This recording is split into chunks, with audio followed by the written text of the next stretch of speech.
you have to try and get a little bit of distance from them. You have to be able to say to yourself, they're not me, right? They have their own problems. I'm separate from them. The sense of being separate from them is very liberating, right? So they have issues and they're trying to drag me into it and they're trying to drag me down. But I'm not them. I have my own life and I'm not going to get involved. Sometimes you need to have empathy, but sometimes you need to shut that off.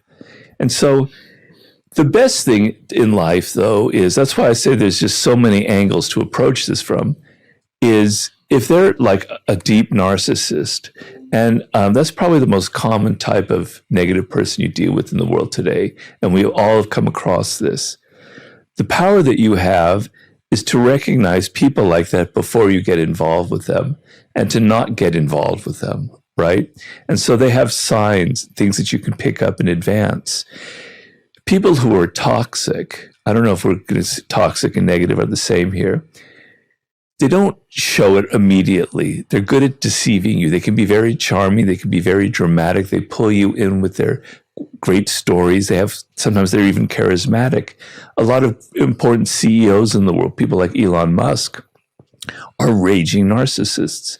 They appear very exciting and you want to get to know them. But you have to recognize that these are people that are probably going to use you, right? They don't see you as an individual. And the people you associate with, we're very, as humans, we're very open to the emotions of other people, right? And so the people you associate with have a huge role on who you are and the energy you have, your daily life, et cetera, et cetera. And so you have to be very, very careful who you let into your life, right? And God, Jay, I don't know. There's so many different angles to approach it from. No, that's really thoughtful. I tell people that don't judge people as far as who you're going to let into your life. Don't be deceived by the appearances. Don't judge people based on their intelligence, on their charm, on whether they're good or bad, etc. Judge them on their character, whether they have a weak or a strong character. What are some of the signals, the signs we can look out for? Because I think what you just said is so true, that we naturally get attracted to people's appearance, intelligence, charisma, access, because we haven't really been trained to view character. Yeah. So I remember when I lived in the monastery, the highest quality or character trait that was considered the epitome of internal emotional evolution was humility. And so when you met someone who was humble and you met someone who didn't have false ego, they were considered of high character. And we were trained in order to understand that. But in the modern world, that isn't how the material world works. We're almost attracted to people who can come off arrogant and showboaty. And even if we sense we don't like that, we still believe that person has power. And so what are things that we have to look out for? Well, also there are people who appear to be humble, but they're not really humble. Agreed. There's a lot of people now who feign humility because it's seen as a positive trait. Yes. So humans are born actors, and you have to kind of look behind the mask. So I tell people, I view it as strong or weak character. A strong character is a person who can take criticism, right? Who can work with other people, right? Who can deal with stressful situations, who can handle responsibility. And if there's something goes wrong, they take, I am to blame for it. They don't look at other people. There's somebody you can rely on. You lean on them, and there's something there to lean on. You can rely on them in situations. A weak character is somebody who cannot take criticism. That is probably the number one characteristic, the worst trait, I think, in people, and a definite trait of negativity, is somebody who can't take any kind of criticism, right? They're so defensive. So that means they can get away with anything. They can say anything they want, and there's just like a wall, a shell around them. Right? So the ability in a work situation, in a relationship, to take criticism and be able to use it constructively is an incredibly useful and powerful trait to me that reveals strong character. How people handle stress is a really good sign of their character. So in a work situation, people are good at faking it and pretending that they're very strong. But when it gets really stressful and there's a lot of pressure on it, the mask falls off and they reveal that they can't handle it. They're too weak. They're reacting to everything. They can't get out of the moment. They're so impatient, and fragile. And so the ability to handle stress shows that somebody has something strong inside of them, right? Mm-hmm. How they handle power, right? So when people are kind of climbing up the ladder in a group or in a job, they generally try and pretend like they're with the group, but once they have power, that all falls off, and they can become abusive, and they feel like they can get away with things that they couldn't get away with before. They treat people below them miserably, etc. So when people have power, how do they handle it? Are they responsible? Do they suddenly become somebody different, or do they maintain the character that they had beforehand? Right? What kind of partners do they choose? Do they choose a spouse, a husband, a girlfriend, etc.? Somebody that they can push around, somebody that's inferior to them so that they can feel better about themselves? How do they look when they're playing like a game or they're in outdoor activities or something that has nothing to do with work? Are they so competitive they have to win at everything, even when it's like outside of that kind of environment, These are kind of traits that help me sort of judge a person's character. Yeah, and these are often the things that we either ignore or we actually let them kind of fall by the wayside or don't pay enough attention to them because we think, oh no, but they're so smart and they're so this. And I wonder how much of that is also like, what does that say about us that we often get attracted to the wrong things within people? What does that say about us? Does that make us a strong or weak character? I know that I tend to get involved with narcissistic people. It's a weakness of mine, right? And maybe it's because of my upbringing, and maybe it's because I feel a kind of emptiness inside of me, and that their charm and the attention that they pretend to give you is kind of enchanting or casts a spell on you, and it draws you in. Yeah, so if you're dealing with your own weaknesses and your own emptiness inside, you're going to be drawn to people who fill that up.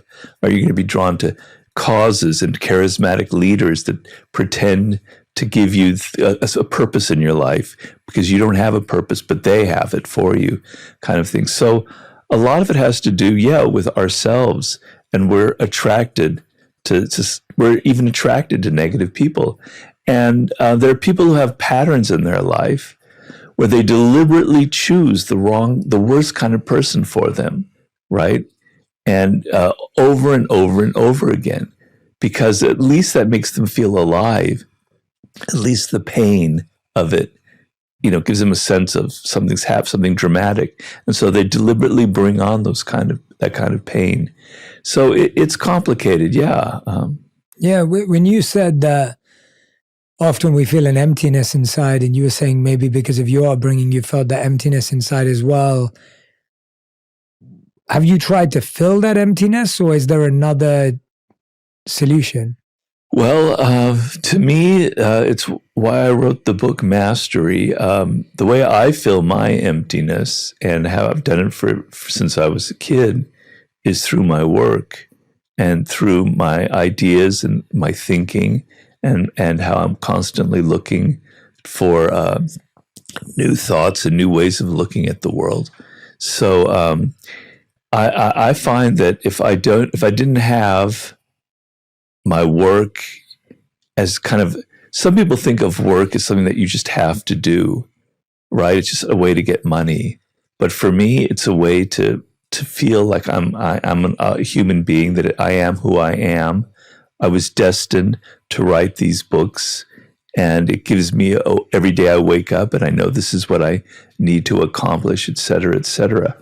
And so that's why I read so many books. That's why I'm so intrigued by ideas. That's why I'm writing a book right now about a subject that very much captivates me, because it does feel that inner kind of emptiness. But on the other hand, as someone who meditates and practices a form of Zen meditation, there is a purpose to emptiness, right? It's not necessarily good to be always having to fill things up in your brain, like you're just pouring food into your system.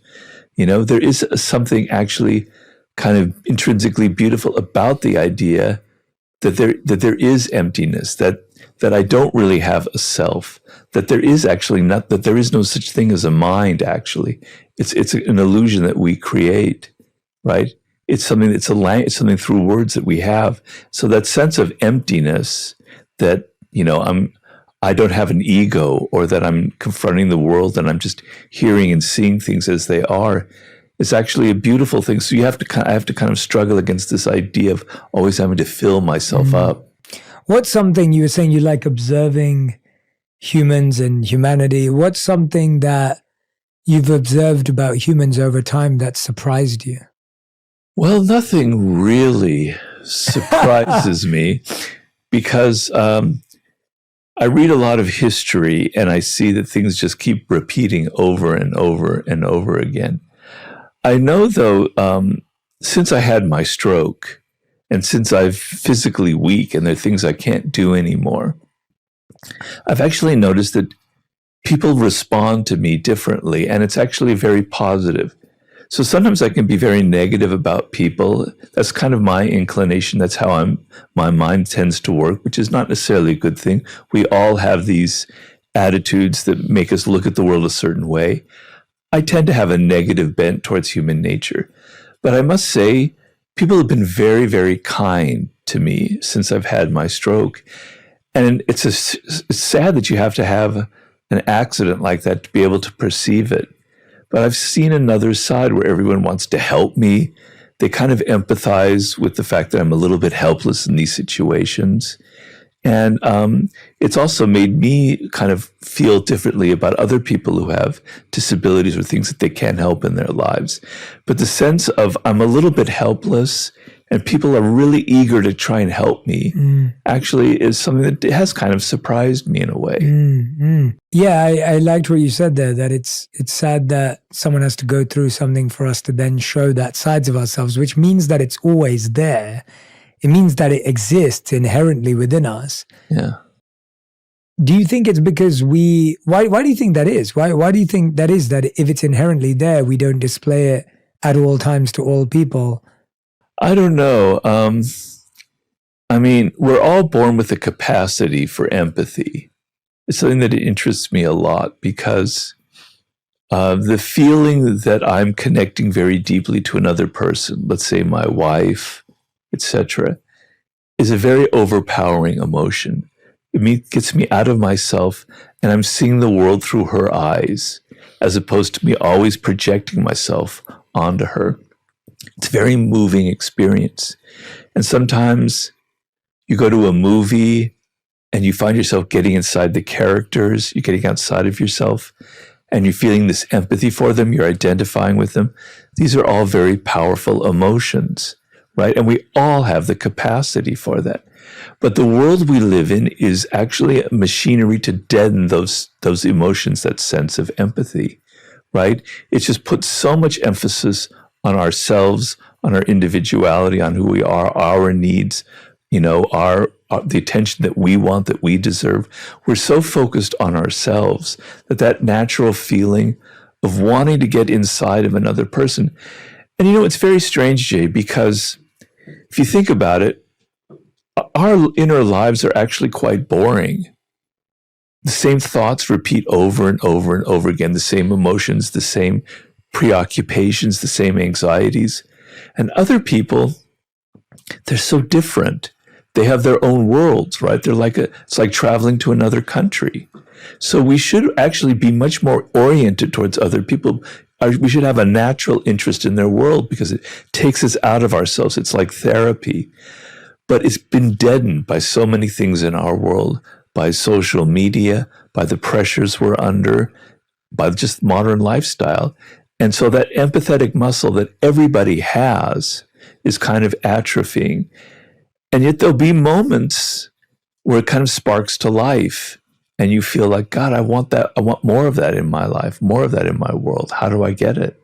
What would you say is your most repeated thought on a daily basis? Like, what do I need to do today? What's on my schedule? Yeah. So like I'm meditating in the morning and I'm trying to empty my mind and I'm going into what's known as a koan, right?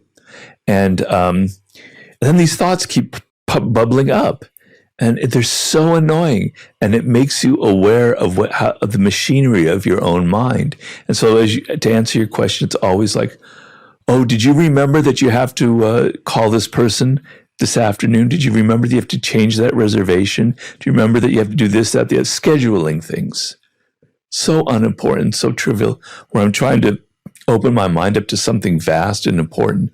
It's little things like scheduling and stuff like that. Then there'll be other thoughts that will be repeating, like if I saw a movie from it, images will keep popping up from that and such.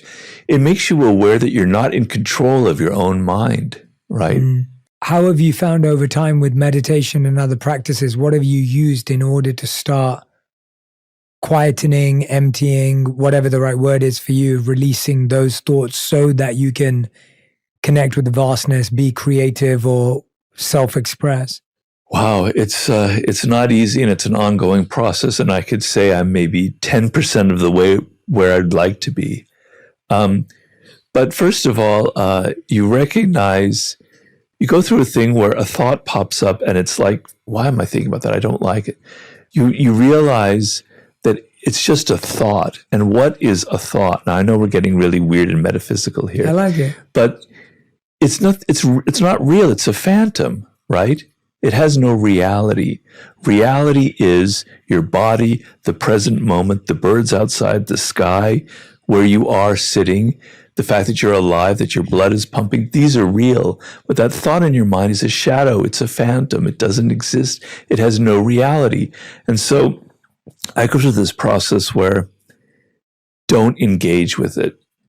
And it's really weird because then my mind plays tricks on me and it pulls up a thought that's definitely going to engage me, right? Because it wants that. It's like a sugar rush. And so I go, okay, no, I'm not going to engage with it. And it made me realize as I went through that process that this is what social media is based on. Social media has mirrored the human brain on a large scale. We have thoughts that are designed to grab our emotions and make us think about them repetitively over and over again, compulsively, right? And there's probably a purpose behind that. But social media is actually a genius at that, at putting up things up there. They're going to engage our emotions, so we have to pay attention. So I always try and, every time that happens, I withdraw and I say, it's just a thought. It's not real. It's not who I am. This is a very important part of meditation. Your thoughts are not who you are. They're a separate part of yourself. You are something different from your own thoughts. I don't know if that means anything to you. It does, definitely. And while we are not our thoughts and we are not our mind, our thoughts become our reality.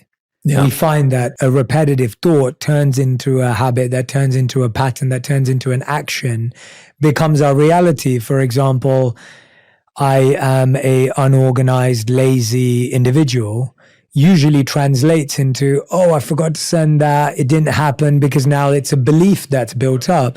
And so it's so fascinating that something that's so not real becomes so real.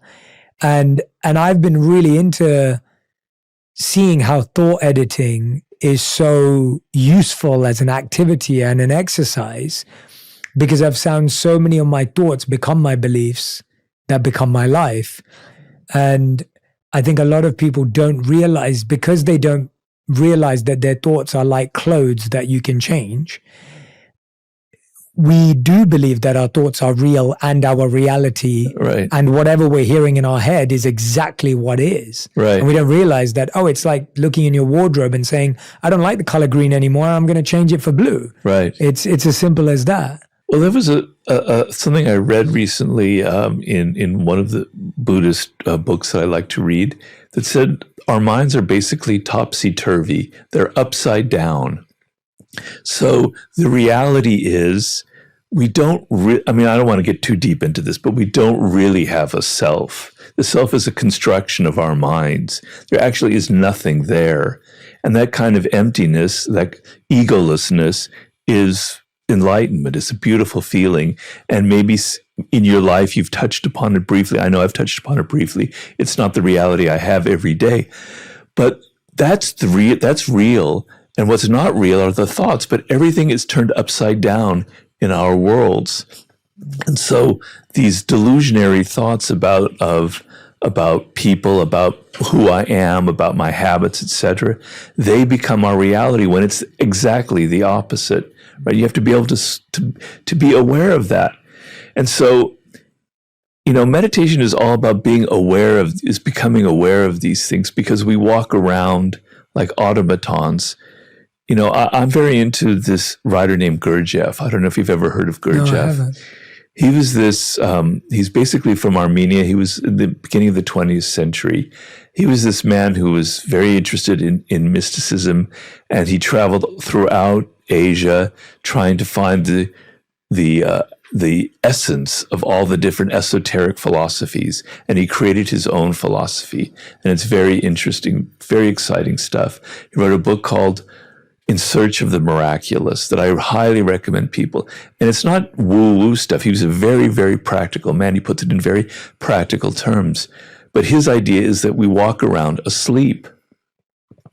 We're on automatic pilot constantly. We're not really aware that we're breathing, that we're existing. We're not aware where our thoughts come from. We're not aware of how our body moves, et cetera, et cetera, et cetera. And so it's a process of slowly becoming aware of these kinds of things that is really I've been doing this 14, 15 years now, and it's really, really kind of changed the course of my life, I have to say. Yeah, I love that. And I can't wait to read that book now. And I couldn't agree more. I feel we're so disconnected from our mind and body that we constantly believe that someone outside of ourselves has the answer for how we feel.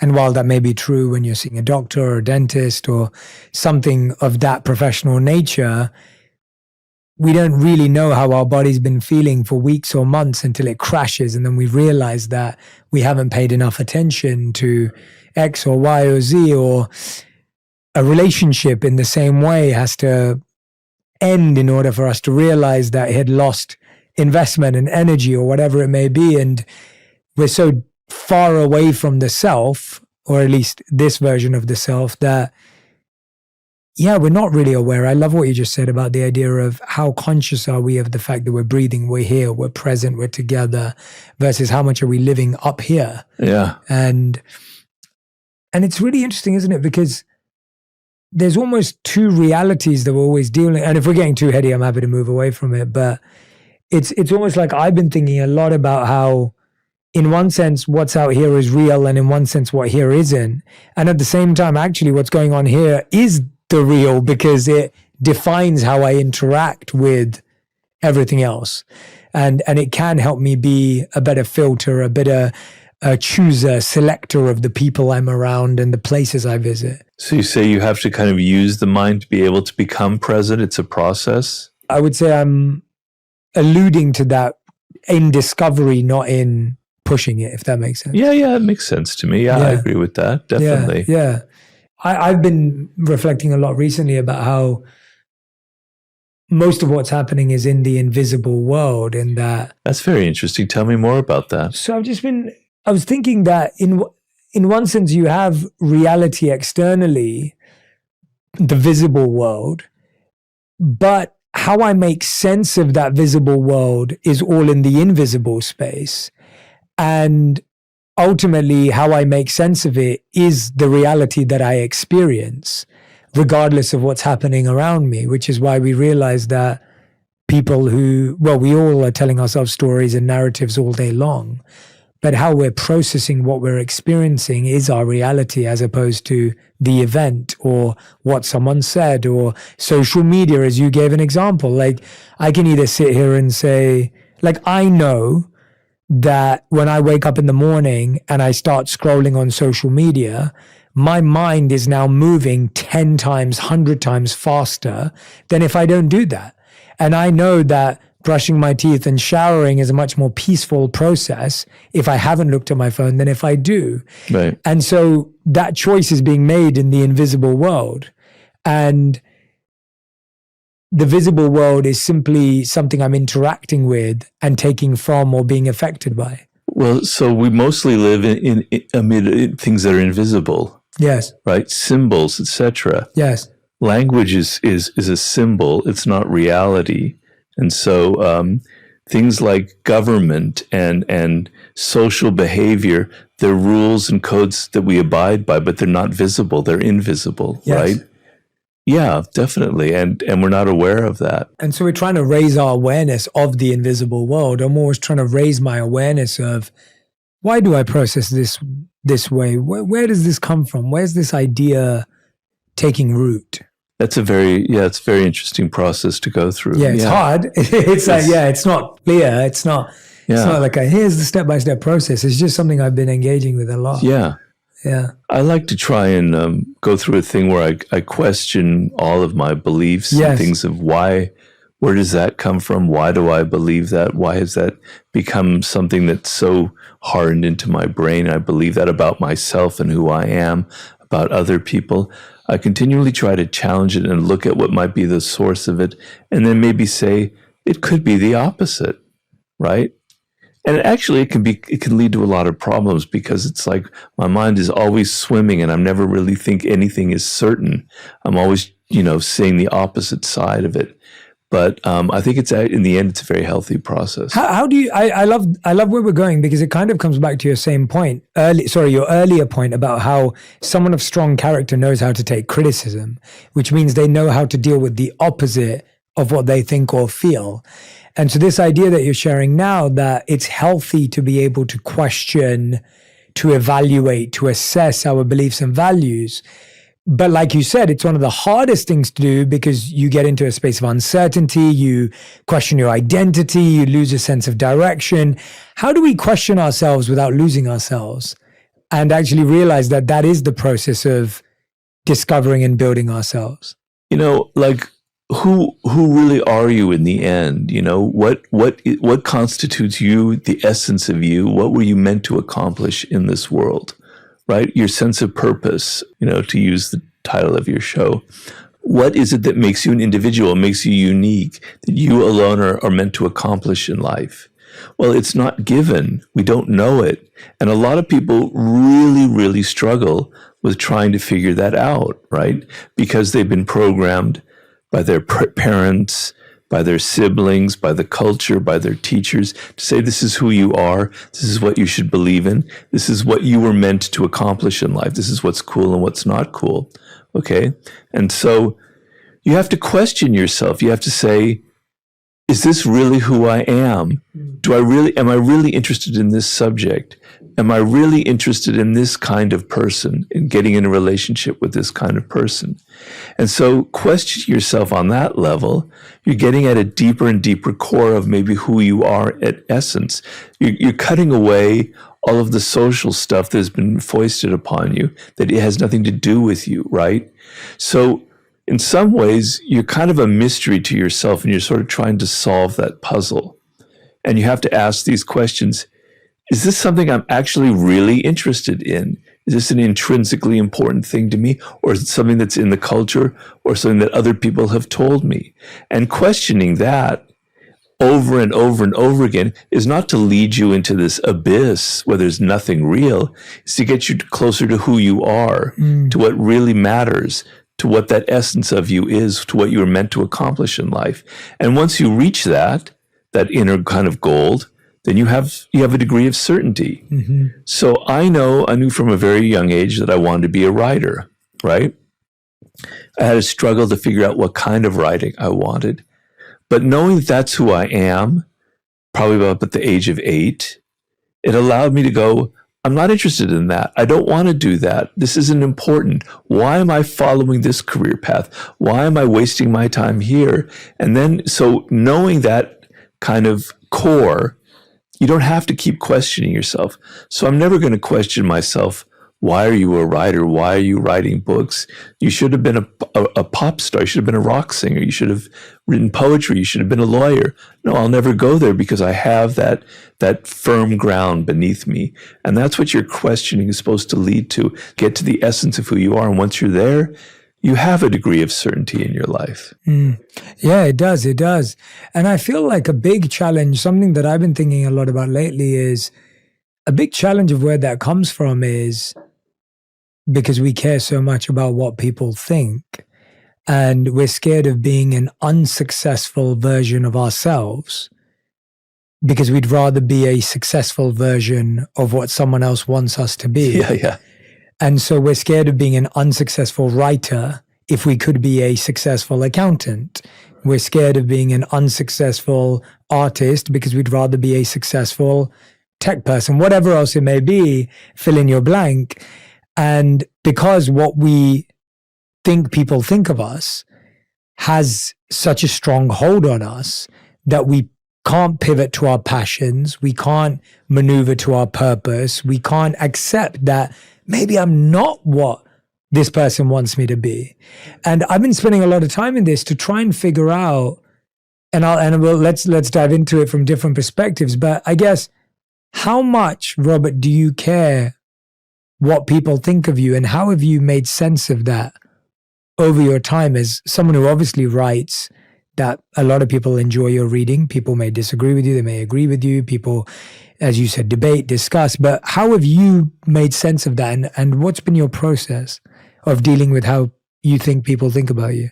There's how people think about me who know me personally, and there's how people think about me in the social realm who don't know me personally and who have an idea of who I am, which is often very different from the reality. But naturally, as a human being, I care that people understand that I'm a certain way, that I have a certain character, that I actually love jokes and silly bathroom humor, and that, I like stupid movies, and that I'm not always, reading heavy philosophy. My wife can tell you all about this childish side of my personality. So, it's always been important to me to feel kind of authentic and sincere. And I've always hated, and it's probably why I wrote the 48 Laws of Power. I hate people who are pretending to be something that they're not. Deeply, deeply wounds me, and I don't know why. I don't know why it's been like that since I was a child. Maybe I suspected that in my parents, the kind of falseness that upsets me deeply. And so I wrote the 48 Laws of Power because I felt people are such hypocrites. They pretend that they're not interested in power, but that's all they're interested in, right? They wear this front like, oh, I just want to help people. I just want to make movies and culture and art. No, you're interested in power. So it's always been deeply important to me to kind of reveal what's really going on in someone and to sort of feel that way about myself. So when I don't feel like I'm myself, when I feel like I'm faking it, and sometimes, to be honest with you, Jay, being a kind of quote unquote self-help guru, it feels false. It doesn't feel like who I am. I feel like a bit of an imposter. That's not really what I wanted to be. Can relate to that. I just wanted to write books. I love ideas. I love thoughts. I love expanding my consciousness, right? So the feeling that I'm not being who I am and that other people are kind of glomming onto that is upsetting to me. Yeah. I don't know if I'm answering your question. Oh, no, that's resonating so deeply with me. I think it's so interesting, isn't it? How your self-perception is so different from people's projection onto you. And so I can identify with that. I do what I do because I'm just sharing what I love. Right. So I love meditation. I love wisdom books. I love traditions. I love ancient wisdom and modern science and seeing the parallels between the two. And I just love talking about that and sharing that. Yeah. And I don't think I've ever thought of myself as a guru or a guide or that kind of individual. But we in society, if someone shares or teaches or gives insight or advice, we box them or bucket them as that. So same as you, Right. we'd go in the same bucket, even though we kind of do similar things but very different things. And we probably have some similar interests and some different interests. And it's interesting how there isn't a space. Like I often say to people, I'm just trying to be everyone's spiritual friend. Like that's my goal. Like I'm that guy who's introducing my friends to cool things that they may not have come across, whether it's Eastern spirituality or wisdom or whatever it may be. Like I'm that guy, and that's all I want to be. I don't want to be anything else. Right. But it's hard when you almost get put on a pedestal, even though you didn't ask for that or didn't want that. Well, people's perception of you can almost become how you perceive yourself if you're not careful. For sure. You know? And so that's why I keep coming back to myself and going, is that really who I am? Yes. I don't think so, Robert. You know? And also, I actually I'm a flawed individual. I'm a flawed human being. I have, blind spots in my nature. I have compulsions that I wish I didn't have. And I don't like this idea that people think I'm this powerful person who's figured everything out, because I'm not. That's why, I wrote the book, The Laws of Human Nature. It was because I understand that I shared the same flaws, that I have narcissistic tendencies, that I too can feel envy, that I have moments of grandiosity. So I'm not comfortable with the idea like that I'm this somebody that I'm not, that the perception of me is. But that's what happens to a lot of successful, famous people. They become trapped in what other people are thinking about them. They become trapped in that image. And I honestly think, I could be way off base, but I'm thinking of somebody like Anthony Bourdain, who committed suicide. I think he was burdened and weighed down so much by how people thought of himself, and it wasn't who he was. And it kind of made him feel deeply uncomfortable. Now, I'm sure there were many other issues going on, but a lot of times it can make you uncomfortable in your own skin, the way people perceive you, and it can lead to deep feelings of depression and a loss of who you are. Yeah, absolutely. I mean, could write a new book called The Flaws of Human Nature. It's like, thank you. It's that's what the book is. Yeah, really. yeah. It's the 18 dark corners of human nature. But yeah, that's a good idea. Yeah, it's just a thought of like, it is true. There's a seeking of perfection, and there's a sense that we've created in the world of before and after, in the sense that if you look at like a workout program, and there's nothing wrong with this because it makes sense, but there's a before picture and there's an after picture.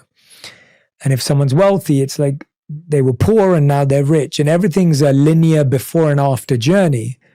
And what we're talking about, and I fully agree with you on this, is that actually all of my challenges are cyclical and they're different. So it's not that I never feel envy anymore. It's that I feel it differently to how I felt it 10 years ago.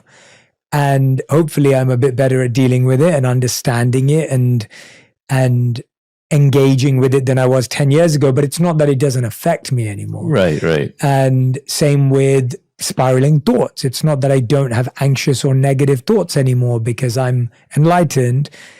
I still have those thoughts. I just deal with them better than I did 10 years ago. And I probably have more tools to help me engage with them. That's true. That's very interesting. And I think that cyclical nature is a wonderful thing to accept as an individual and as someone who's learning, because you then don't fool yourself to think, oh, there will be one day where I will no longer have a negative or anxious thought like Jay and Robert. Like, they probably never have it. It's like, well, yeah, you probably have less, but it's not that I never have them. Exactly. Right? Yeah. Yeah. And so that kind of idea of this before and after, I think, is what confuses so many people, because it feels like, oh, there is a point at which I never have to go back to being this version of myself. Well, that life isn't like that. It's weird sometimes because before the 48 Laws of Power came out, I was just this nobody living in a one-bedroom apartment in Santa Monica, rent controlled, never really made any money, never really had any success in life. And I was constantly giving people advice, but nobody would listen to me because I hadn't written the book. And suddenly the book comes out and I'm supposed to be a different person. You know, it's very strange. But I'm actually the same person that I was when I was living in that miserable one-bedroom apartment, you know, and giving out my advice that nobody listened to. Now people listen to it. But the only difference is because suddenly I have this credential, which is very strange. Yeah, I can relate to that in so many ways. I used to be mentoring, coaching people in my community. I would do these little events in London 10, 11 years ago now, where like 5 people would show up and it was, you know, I was just doing it. I would speak at universities for free for years. Like it was, you know, it's been such a big part of my life to just do this. I've always wanted to be someone who's learning and sharing. That's what I enjoy. I enjoy learning and I enjoy sharing. And I enjoy synthesizing and making things simple and practical for other people. That's what I get my joy from. And I was always inspired by 2 quotes. One is Ivan Pavlov, where he said, if you want a new idea, read an old book. And so that's always been something that my work has been inspired by. It's always based on ideas that seem timeless, but they're and old. Very beautiful, yeah. Yeah, and then there's another thought from Einstein, which is another part of what inspires my work, which is if you can't explain something simply, you don't understand it well enough. And so these were the 2 kind of tenets that what I enjoyed doing in the world. And again, I don't think they're magnificent, miraculous, or brilliant. They're just what I'm meant to do. And there's such a beautiful significance and insignificance in that very understanding. Like it's really significant building because I'm like, I know what I have to do. And it's really insignificant because I'm like, it's just what I have to do. It's not the best or the worst, or it's not comparative. Right. And I think that's how, when you're talking in the daily laws of power, that's kind of how, in different words, how you describe like your life's, you know, your life's gift, your life's work, your life's path. I've always liked old books myself. So, you know, I read a lot of books of philosophy, etc., history, but I also read books of famous Zen classics. The 20th century books, I'm not so much, but I'd read like something from the 11th century where the thought process is so different, but it's timeless, it's human. Man, it is so beautiful. It so sparks these ideas that he, or this writer, this thinker, was dealing with the same things now, 1,000 years later, but they still strike a truth. But it's in this language that's very weird and primitive and barbaric. I don't know why that excites me so much. It's the same idea that a modern writer might write, but put in the words of somebody 1,000 years ago, it suddenly touches me. Yeah. Can you explain that, Jay? I mean, I don't know if I can, apart from the fact that you've reincarnated and you had some connection to it, but can I explain it? I can't explain it, but I can reflect on it. I mean, I find that there's a part of it that writer or creator may never have known if anyone would ever read it. Yeah. And so that privacy and that secrecy and that intimacy with their work, not knowing that it would ever be viewed, seen, read, broadcasted, that has some power to it. Yeah. There's a humility to that. Whereas now people write, we're expecting all these people to be reading it. We do it for the attention. Yeah. It was much different back then. Yeah, that's very interesting. I never thought of that. Yeah, I've definitely found that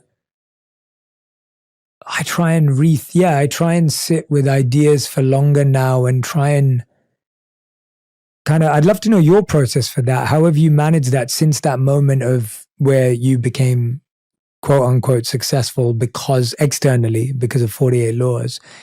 How did that change your creative process? How did you hold on to the roots of this kind of thinking? So after the 48 Laws of Power came out and it was successful, I was at a turning point in my life.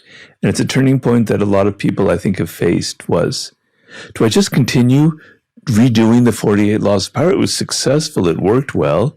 Why don't I just write the 48 Laws of Power Part 2? It'll bring in money. It'll bring in attention. I'll just riff off what I wrote there. And something about me was not comfortable with that. It seemed cheap. It seemed easy. And it seemed lazy. And I know myself that if I'm not challenged by something different, I grow bored. So I have to write something that feels like there's energy behind it. There's anger. There's love. There's something powerful behind it. I have to feel it or it won't be in the words. So if I'm just doing the 48 Laws of Power Part 2, it won't be there. It'll have an emptiness. And damn it, a lot of artists and writers fall into that trap. And it's why their books kind of have this sort of hollow ring to them, right? They're just going through the motions, just repeating what worked before. And I can't stand that feeling. I have to feel like I'm off into a new land with this new book. So each book has to represent a challenge, right? And so the one I'm writing now is completely different from all 7 of the other books. And it's an incredible challenge, but it makes me excited about it every day because I know I cannot repeat the same kind of books over and over and over again. My soul becomes dead, and I have to feel alive with each project. Am I answering your? I keep feeling like I'm not answering. You are. You're totally answering my question. I'm loving these personal answers. No, I can resonate very deeply with that as well. I always try and write about something that I'm working through or struggling with, whether it's personal, whether it's with clients, whether it's with someone in my life, friends, family. Like it feels alive. It needs to feel alive. Yeah. I can't write from a point of theory or knowing. Yeah. Like the book has to be a discovery. Exactly. And I've only just started my journey. I've only written 2 books, but as I'm hearing you, I'm happy that I feel that I'm thinking about it in a healthy way. Yeah. Because I was about to write my 3rd book, and the topic everyone wanted was so predictable and expected, and it made sense. And I was like, I don't want to write about something that makes sense. Like that's boring. Like it's like I want to write about something that feels like alive in my life and electric and makes me, I'm like, now that I've chosen, and I will tell this to you later, but I've chosen my next topic and I've just been like writing notes about it. I'm reading about it. I'm seeing connections everywhere. Well, that means it's going to be a great book. Yeah, it feels, I mean, it's harder. It's harder because you don't know. So you're spending more time, like we said earlier, you're spending more time with emptiness because there's a sense of, well, I don't know which direction this book's going to go in. Yeah. So it's that comfortable with discomfort and uncertainty. Yeah. But there's a joy in that. Yeah, very much so. Yeah. When you're discovering your process through a book or work, how have you learned to become comfortable in the discomfort of creativity, in that like you don't know where the path's going to take you, don't know if it's going to land or not, you don't know if it, like how are you grappling with that process of what we're discussing? Well, it's very strange because I'm dealing with it right this very moment. I'm writing something that's driving me crazy. And it's this, and the very subject I'm writing about is about what I'm going through. So I'm writing it, this is in my book on the Sublime, and I'm writing about the concept of the daemon. Are you familiar with that? Mm-hmm. It's the idea, it's an ancient Greek idea, but it's in many other cultures, that we have a second self. That there's a voice inside of us that is guiding us to something higher or better, but it can also lead us to something lower and worse. It can be demonic, which is where the word comes from, or it could be something. And Socrates had his daemon. There was a voice inside of him, and it always just said, this is the right way to go, or this is the wrong way to go. Nothing more than that, right? And so when I'm writing, it doesn't feel right. It's driving me crazy. And I'm going through this right now. It doesn't feel right. It doesn't resonate. It's not truth. It's not real. You got to start over. You got to do it again. And in the back of my mind, I'm thinking, God, I've lost it. I'm getting old and I just don't have my mojo anymore. But then I realized I've gone through this like 85 times. Every single book, it'll come to you, it'll come back. It isn't right because it doesn't feel right. It doesn't resonate. It doesn't have a reality to it. So I have to go through this process where I write something and it excites me and it interests me and it just flows out of me, as opposed to like I have to pull every word out. And so I learned to trust myself that eventually I'll figure it out. But each time I hit that wall, I go, this is it, Robert, you're finished. The book isn't going to come out. You're done. The wells are dry, Yeah. So. That's so interesting. I feel like that is every creative's journey. Like it has to go through that. The wells are dry, as you just said, that kind of experience of That's it. It's over. There's nothing else coming out now. And it's almost like as we know, like the cliche of like, it's on the other side of that feeling. Yeah. But it's true. There is a sense of when everything is just not making sense. How have you learned to sense whether something feels true to you? Because it obviously felt true to someone. How do you decipher between, oh, this feels true, it feels real to me, even if people don't agree with it? Because it just feels that way. It's purely just a feeling. First of all, it like, I'm always trying to get at what's real and not at what's theoretical. I have a real dislike of abstraction for its own sake, right? It feels like it's a way of eluding something. It's an evasion. I want to get at the core and the reality of what I'm trying to write about. And so when I get it, I feel it, and I know that I've done that. And I have the reader in my mind, and I know the reader can connect to it. It's going to have a personal appeal. Whereas I have a tendency to be abstract and professorial and theoretical. I cross all of that out. If you saw my notebooks, 95% of it's crossed out, and I don't let the public ever see that side of me because I don't like it. I want my books to feel like I'm hitting something that's actually truthful and real that people don't like to talk about, kind of thing, you know? So right now I'm writing about what is our self? What is the sense of self that we have in our world? It's a very limited idea of the self. We have a very limited idea of our consciousness. We have a very limited idea of what it means to be a human being in the 21st century. We're actually much more immense and much more interesting than we think we are. We have these possibilities, these connections, because we're a part of something incredibly vast. And to have consciousness is absolutely an astounding thing, right? So I want to sort of expand what you, the reader, thinks of who you are, what your self is. It's much larger than you imagine.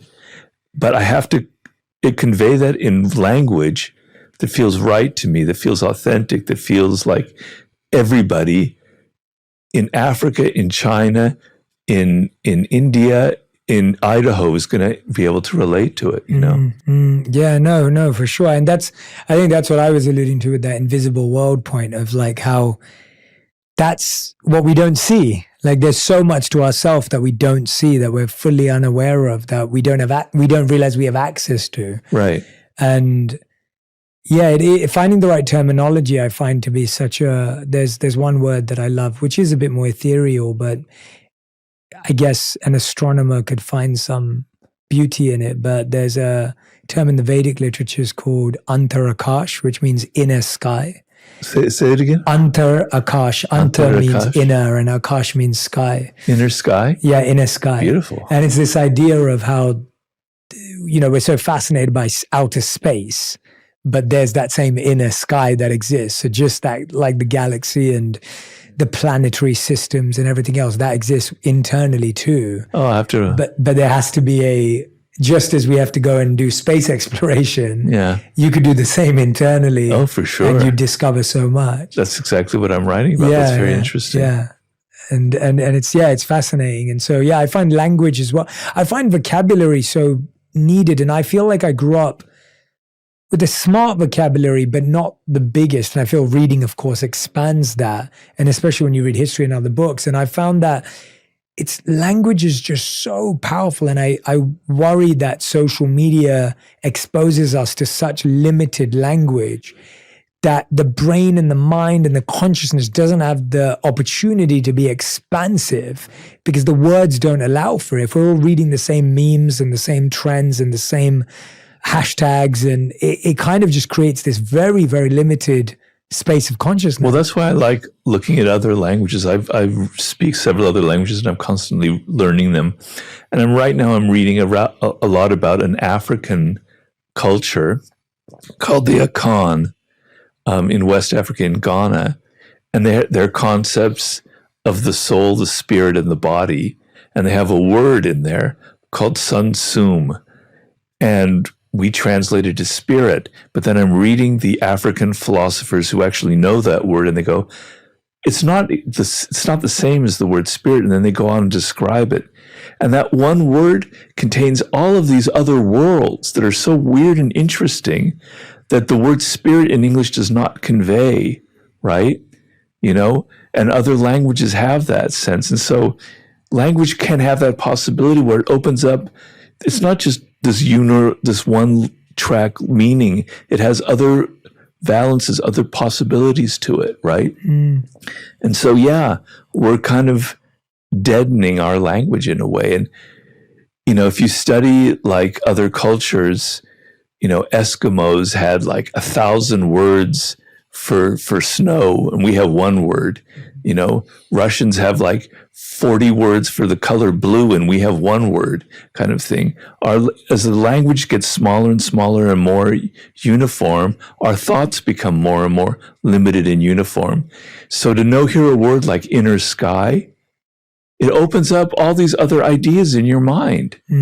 Whereas we don't have a word like that in English, And then because I'm doing things with Zen, Japanese language is so rich with things that we can't possibly even begin to express in English, So, yeah. What have been other ways of people opening up their minds? This has been one of my favorite things to do. I remember reading a quote from Robin Sharma years ago that said, ordinary people have big TVs, extraordinary people have big libraries. And it was one of those, little dreams I had. That was like, one day I have a home, I'm going to have a big library. And that was one of my most favorite things to kind of put together when I moved here. And I started spending more time when I would travel, I've always collected books. And I started also expanding my audio library. I realized when I was growing up, we listened to a very limited form of music in my home. And even as I was growing up as a teenager, I listened to like one genre of music. What was that? Rap and hip hop. And again, I love rap and hip hop. I love rap and hip hop history. It's super cool. I have no issues with it. I just think that my audio library was so limited in my teens that now that I'm in my 30s, I'm trying to listen to so many random different things, which again inspire different thoughts, different feelings, different emotions. And so I've realized that vocabulary was one thing. Audio has been another thing. What are other things that you've discovered that help open up that consciousness in mind? Because as we both keep referring to, social media technology is almost making us more limited, more singular, more one-dimensional. Well, as I said, it's something I'm writing about right now. So music and the audible stuff is very, very interesting and very exciting.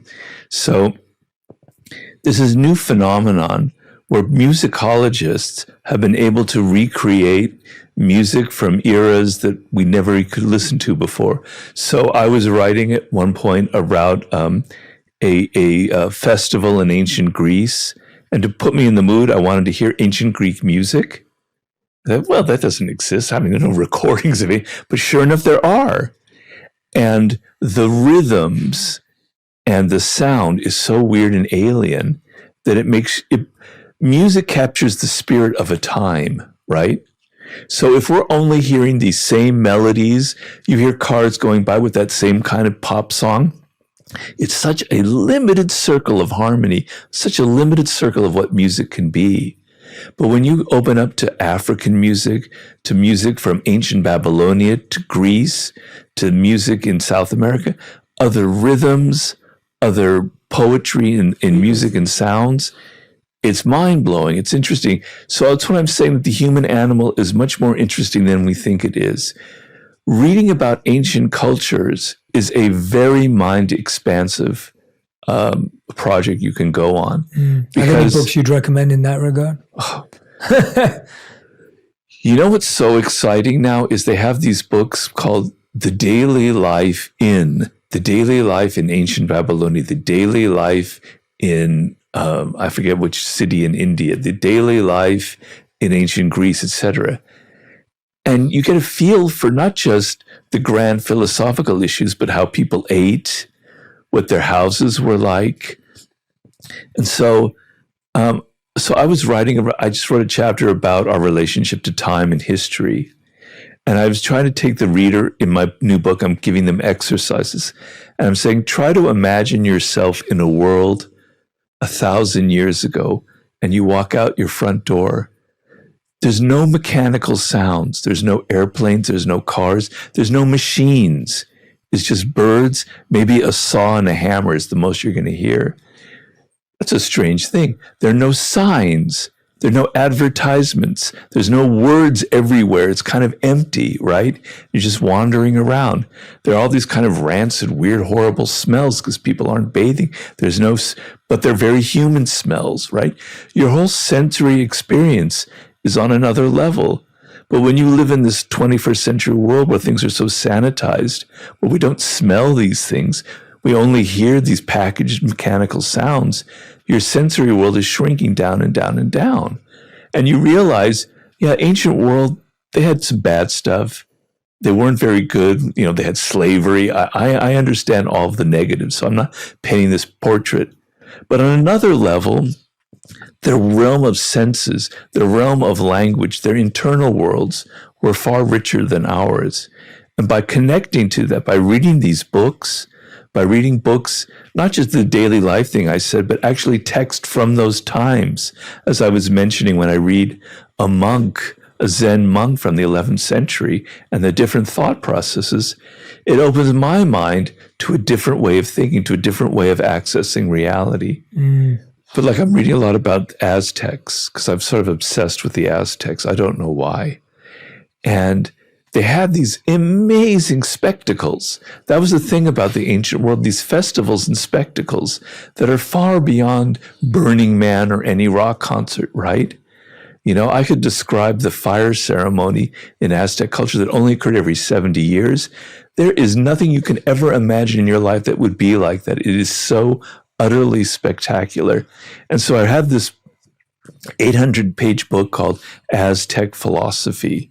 And it's very theoretical, but God, it gives you an entree into a totally different way of thinking about the world, right? Where they have these metaphors that the universe has this energy. Some of the energy is like string that's being wound around in a certain way. It's like weaving, like other things like that, this kind of energy that the world has. Wow, this is fascinating. Our ancestors were actually thinking, but they're not they're us. It's a human being. We're all human. We all have those same kind of consciousness. Yeah. I love also finding things in cultures that match, but are in different languages. And so, like what? So I went to Hawaii a few years ago, which obviously for someone who grew up in London, it's not normal. People in America or LA travel to Hawaii fairly often. I went to Hawaii and, well, not often, it's more accessible, but I went recently and my wife and I went on one of the tours there and they showed us the petroglyphs, which are there obviously like markings and storytelling technique and tool. And they were showing us how when a child is born, they used to place the umbilical cord on the ground and they would then draw a spiral around it. And that would be seen as a place that the child could always come back to feel the energy and reconnect with the earth. How exciting. And I was thinking, that's spectacular. I wish everyone felt this connected to the earth. And then we would go out every morning on a canoe. I forget their name for it, but they had their version for it. And they would pay respects to the sun and the ocean. And we would take part in this ceremony with them.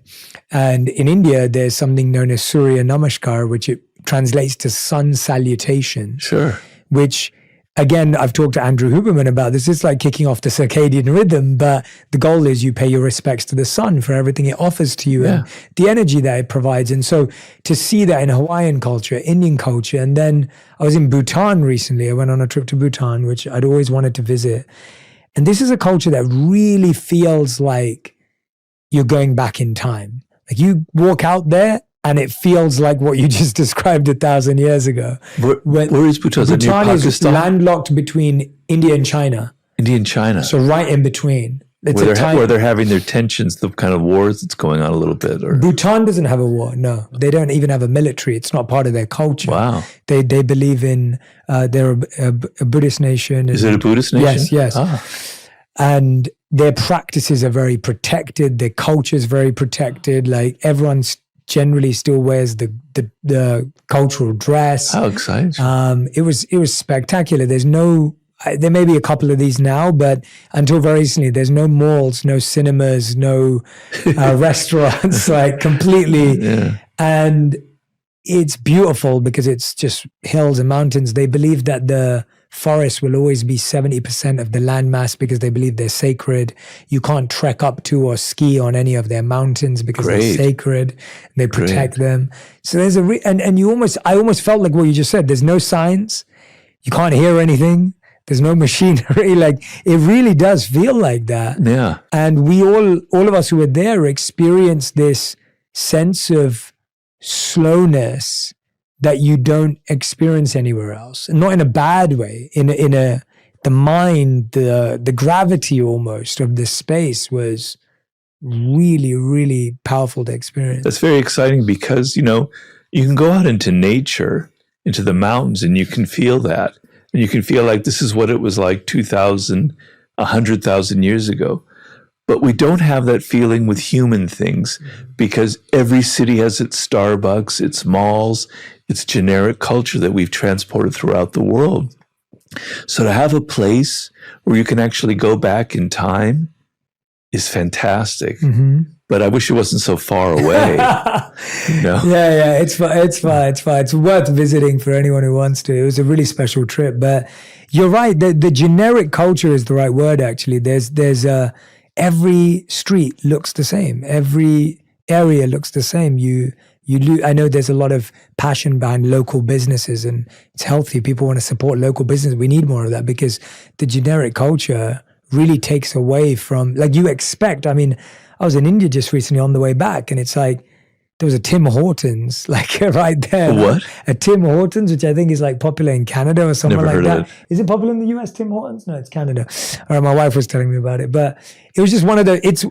And then there was a Starbucks, and then it was the same, the same thing. And I was like, I'm in India, like, I don't not expect it, but it's the generic. That's what's made the brain so dull. It has. Yeah, we're becoming homogenized. I mean, I like going to countries like Mexico because there's still pockets in Mexico where you can feel something of a very different culture. It's only in small little areas, but it's very exciting. It's nothing like Bhutan, but you can still get it a little bit, Yeah. Robert, it's been such a joy talking to you today. And as always, I love how we just get lost. And this is what I wanted. I was craving a authentic, real connection of where both of our minds were in this moment. Okay, yeah. But I want to end with a few solid, fast-paced questions. We call this the Fast Five. And I probably did it with you last time, so I'm going to change it up this time for you. I hope my mind is fast enough to keep up with you. So you have to answer the questions. It's more like the final five. You've got to answer the questions in one word to one sentence maximum. So, Robert Greene, these are your final five. The first question is, what is something you had wished you'd learned earlier? The piano. I mean, I know you were probably thinking about that's beautiful. Something about life, but I love music, and I wish I had learned the piano when I was young. Do you still play? Do you play now? No. No, okay. Second question, what is something that you used to be sure about, but that you now are less sure about? I guess a sense of right and wrong, or good and evil. Mm-hmm. When I was young, I had a very strong sense of it. That's a great answer. And now I'm not so sure about what it is. It's a great answer. Question number 3, if you could go back and live in any age, I'm thinking you're going to say the Aztecs, but where would you like to go, and where would you want to live, and what would you ask? I would go back to the Paleolithic era and our earliest ancestors, because I'm fascinated by their world and what they were like. So the Paleolithics, 20,000 years ago, okay? And I would like to know about their religion, their spirituality. I'm interested in origins of human consciousness. So, Have you read any books on that? Yes. What would you recommend if someone's... It's a subject my last chapter I was writing about. Wow.